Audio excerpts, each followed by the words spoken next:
Welcome back. તો મહત્વપૂર્ણ સમાચાર મળી રહ્યા છે। અમિત શાહની સામે શંકરસિંહ ચૂંટણી લડે તેવી સંભાવનાઓ વ્યક્ત થઈ રહી છે। આપને જણાવી દઈએ કે એનસીપીના પ્રદેશ પ્રમુખ જયંત પટેલ બોસ્કીનો દાવો છે ગાંધીનગર બેઠક પરથી શંકરસિંહ એનસીપીના ઉમેદવાર હશે। ભાજપાના અમિત શાહ સામે શંકરસિંહને લડાવવા એનસીપીએ તૈયારીઓ કરી છે। મહત્વની વાત છે કે ભારતીય જનતા પાર્ટી તરફથી ગાંધીનગરની જે મજબૂત બેઠક છે, અત્યાર સુધી લાલકૃષ્ણ અડવાણી તેમના ઉમેદવાર હતા, પરંતુ આ વખતે લાલકૃષ્ણ અડવાણીની જગ્યાએ અમિત શાહની પસંદગી કરવામાં આવી છે અને આ મહત્વપૂર્ણ જે બેઠક છે તેમાં એનસીપી તરફથી ઉમેદવાર શંકરસિંહ વાઘેલા હોઈ શકે છે અને શંકરસિંહ વાઘેલા તેમને સીધી ટક્કર આપી શકે છે। મહત્વની વાત છે કે આ સમગ્ર મામલે એનસીપીના જયંત પટેલ બોસ્કી અહીં દાવો કર્યો છે।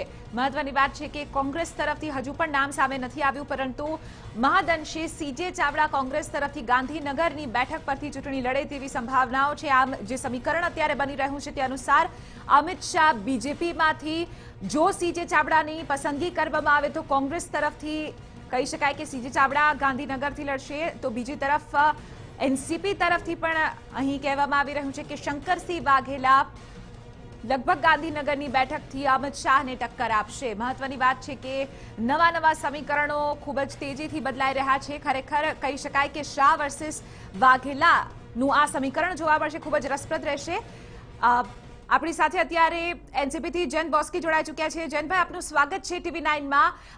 જે રીતે અહીં અહેવાલો મળી રહ્યા છે કે શંકરસિંહ વાઘેલા ગાંધીનગરની બેઠકથી અમિત શાહને ટક્કર આપી શકે છે, તેને લઈને આપનું સ્પષ્ટીકરણ।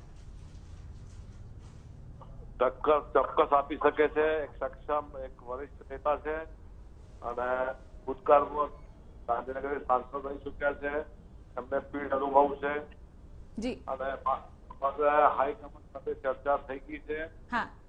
બાપુએ સંમતિ આપી છે। 2-4 કલાકમાં લઈ લઈશું। બિલકુલ, આ સંભાવનાઓ છે કે પછી અત્યારે આપ કહી શકાય કે તેને લીલી ઝંડી મળી ચૂકી છે અને શંકરસિંહ વાઘેલા આ બેઠક ઉપરથી લડશે જ? અમારે અમારા પક્ષ લીલી ઝંડી લેવાની અમારા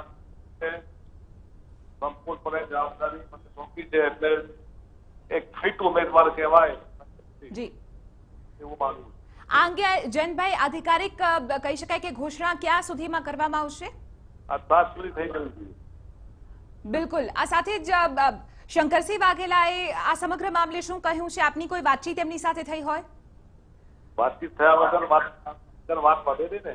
બિલકુલ બિલકુલ બિલકુલ।